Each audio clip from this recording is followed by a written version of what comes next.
Kozhikode medical കോളേജിൽ ചികിത്സാ പിഴവിനെ തുടർന്ന് രോഗി മരിച്ചെന്ന് പരാതി. 10 മാസം മുമ്പ് വലതുവശത്തെ കിഡ്നിക്ക് പകരം ഇടതുവശത്ത് ശസ്ത്രക്രിയ ചെയ്തതോടെ രോഗിയുടെ നില വഷളായെന്നാണ് പരാതി. വീണ്ടും ഇതേ രോഗിക്ക് ഇടതുവശത്ത് സമ്മതമില്ലാതെ ശസ്ത്രക്രിയ നടത്തിയെന്നും പരാതിയുണ്ട്. 46-കാരനായ വാണിമേൽ സ്വദേശി റീജിത്താണ് മരിച്ചത്. ബന്ധുക്കൾ പോലീസിനും സൂപ്രണ്ടിനും പരാതി നൽകിയിട്ടുണ്ട്. പോസ്റ്റ്മോർട്ടം നടത്താതെ മൃതദേഹം സ്വീകരിക്കില്ലെന്ന് ബന്ധുക്കൾ പറഞ്ഞിരുന്നു. ചികിത്സ മോശമായതിനെ തുടർന്ന് ഡോക്ടർക്ക് 5000 രൂപ കൈക്കൂലി നൽകിയെന്നും ബന്ധുക്കൾ പറയുന്നു.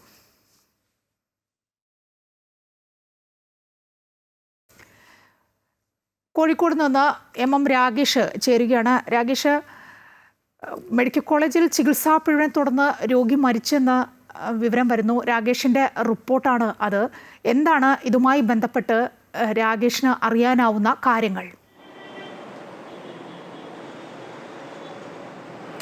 മായ, നമ്മളാണ് ഈ വാർത്ത ആദ്യം റിപ്പോർട്ട് ചെയ്യുന്നത്. 1-ാം തീയതി ഇതുമായി ബന്ധപ്പെട്ട് സൂപ്രണ്ടിനും പോലീസിനും പരാതി നൽകിയെന്നാണ് നാദാപുരം വാണിമേൽ സ്വദേശികളായ വ്യക്തികൾ, ഈ മരിച്ച റീജിത്തിൻ്റെ ബന്ധുക്കൾ നമ്മളോട് പറയുന്നത്.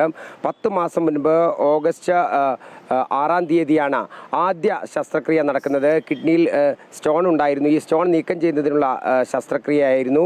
ഇടതുവശത്തായിരുന്നു ശസ്ത്രക്രിയ നടത്തേണ്ടിയിരുന്നത്. അതേസമയം വലതുവശത്താണ് ആ സമയത്ത് ശസ്ത്രക്രിയ നടത്തിയത്. ഈ ശസ്ത്രക്രിയ നടത്തിയതിനെ തുടർന്ന് രോഗിയുടെ നില അത്ര സുഖകരമായി മുന്നോട്ട് പോയിരുന്നില്ല. അതേസമയം തന്നെ ഈ വിവരം വേണുഗോപാൽ ഡോക്ടറോട്, യൂറോളജി വിഭാഗം ഡോക്ടറാണ് അദ്ദേഹത്തോട് പറയുകയും അദ്ദേഹത്തിൻ്റെ ശ്രദ്ധ കിട്ടുന്നതിന് വേണ്ടി വീട്ടിൽ ചെന്ന് 5000 രൂപ നൽകിയെന്നും പറയുന്നുണ്ട്.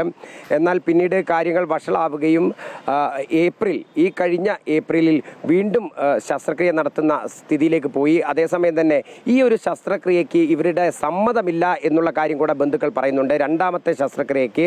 രണ്ടാമത്തെ ശസ്ത്രക്രിയ നടത്താനുള്ള ഉപകരണങ്ങളും മറ്റും വാങ്ങിത്തരാൻ ആവശ്യപ്പെട്ടപ്പോൾ ബന്ധുക്കൾ അതിന് തയ്യാറായില്ല. ആദ്യത്തെ ശസ്ത്രക്രിയയിൽ തന്നെ സംശയമുണ്ടായതിനെ തുടർന്നാണ് ഇത്തരത്തിൽ അവർ തയ്യാറാകാതിരുന്നത്. 2 വശത്തും സ്റ്റോൺ ഉണ്ട് എന്നതുൾപ്പെടെയുള്ള കാര്യങ്ങളാണ് ആദ്യ ശസ്ത്രക്രിയയിലെ പിഴവിനെ തുടർന്ന് ബന്ധുക്കളോട് ഇവർ മറുപടി പറഞ്ഞിരുന്നത്. എന്നാൽ ഇവരുടെ സമ്മതമില്ലാതെ പിന്നീട് രോഗിയെ പുറത്തേക്ക് കൊണ്ടുവരുന്ന സമയത്താണ് വീണ്ടും ശസ്ത്രക്രിയ നടത്തി എന്നുള്ളത് മനസ്സിലാകുന്നത്. അതായത് ഇതെന്തിനാണ് നടത്തിയതെന്ന് ചോദിച്ചപ്പോൾ പഴുപ്പുണ്ട്, ആ പഴുപ്പ് നീക്കം ചെയ്യുന്നതിന് വേണ്ടിയാണ് ശസ്ത്രക്രിയ നടത്തിയത് എന്നാണ് പറയുന്നത്. പിന്നീട് രോഗിയുടെ നില വഷളായി തന്നെയാണ് തുടർന്നു പോയത്. പിന്നീട് മലബാർ കോളേജിൽ കാണിച്ച സമയത്താണ് ആദ്യത്തെ ശസ്ത്രക്രിയയിൽ എല്ലിന് സാരമായ തരത്തിലുള്ള മുറിവ് സംഭവിച്ചിട്ടുണ്ട്. അതുകൊണ്ടാണ് ഈ പഴുപ്പ് ഉണങ്ങാത്തത് എന്നതുൾപ്പെടെയുള്ള കാര്യങ്ങൾ ഡോക്ടർ പറയുന്നത്. എന്തിനാണ് ഇത് 2 വശത്തും ശസ്ത്രക്രിയ നടത്തിയത് എന്നതുൾപ്പെടെയുള്ള കാര്യങ്ങൾ പറയുകയും അവർ ഈ രോഗിയെ മടക്കുകയും ചെയ്തു. അതിനുശേഷമാണ് വീണ്ടും ഇവർ മെഡിക്കൽ കോളേജിൽ എത്തുന്നു. പിന്നീട് വെന്റിലേറ്ററിലേക്ക് മാറുന്നു. ഇത്തരത്തിൽ ഇന്ന് പുലർച്ചയോടുകൂടി മരണം സംഭവിക്കുന്നു. വെന്റിലേറ്ററിലേക്ക് മാറുന്ന ഘട്ടത്തിൽ 1-ാം തീയതി തന്നെ ബന്ധുക്കൾ ഇതുമായി ബന്ധപ്പെട്ട് സൂപ്രണ്ടിനും പോലീസിനും പരാതി നൽകിയിട്ടുണ്ട്. ഈ രോഗിയുടെ അവസ്ഥ സംബന്ധിച്ച കൃത്യമായ വിവരങ്ങൾ അറിയുന്നതിന് വേണ്ടി പോസ്റ്റ്മോർട്ടം നടപടികൾ ഉൾപ്പെടെ പൂർത്തിയാക്കിയതിനു ശേഷം മാത്രമേ ഉള്ളൂ മൃതദേഹം സ്വീകരിക്കൂ എന്നതാണ് ബന്ധുക്കളുടെ നിലപാട്. ബന്ധുക്കൾ നമ്മളോട് സംസാരിക്കുകയും ചെയ്തു. മായ, രാഗേഷിന്റെ റിപ്പോർട്ടിൽ നിന്നും മനസ്സിലാക്കാനായത് ഈ ചികിത്സ മോശമായതിനെ തുടർന്ന് ഡോക്ടർക്ക് 5000 രൂപ കൈക്കൂലി നൽകിയെന്നും ബന്ധുക്കൾ പറഞ്ഞു എന്ന് പറയുന്നു. അതുമായി ബന്ധപ്പെട്ട് അത് എങ്ങനെയാണ്? അതായത് ആദ്യഘട്ടത്തിൽ അദ്ദേഹത്തിൻ്റെ കൂടെയുള്ള ഡോക്ടർമാരാണ്.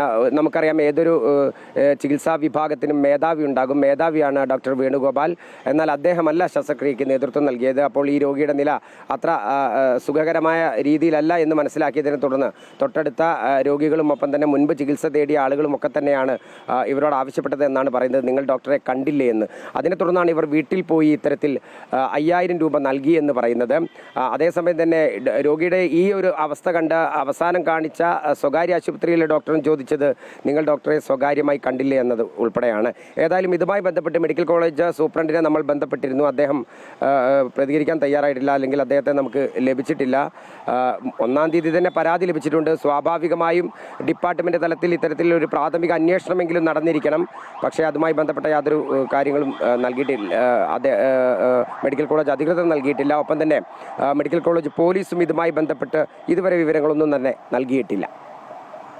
പോലീസും സൂപ്രണ്ടും ഇതുവരെ മറുപടി നൽകിയിട്ടില്ല. ഇനിയിപ്പോൾ നമ്മുടെ വാർത്തയൊക്കെ വരുമ്പോൾ ഒരു പക്ഷേ സൂപ്രണ്ടിൻ്റെ ഒരു പ്രതികരണം നമുക്ക് പ്രതീക്ഷിക്കാവുന്നതാണ് രാകേഷ്. ഒപ്പം ഈ ബന്ധുക്കൾ എന്താണ് പറയുന്നത്? പോസ്റ്റ്മോർട്ടം നടത്തണമല്ലോ. പോസ്റ്റ്മോർട്ടം നടത്താതെ മൃതദേഹം സ്വീകരിക്കില്ല എന്ന ഉറച്ച നിലപാടിലല്ലേ അവർ?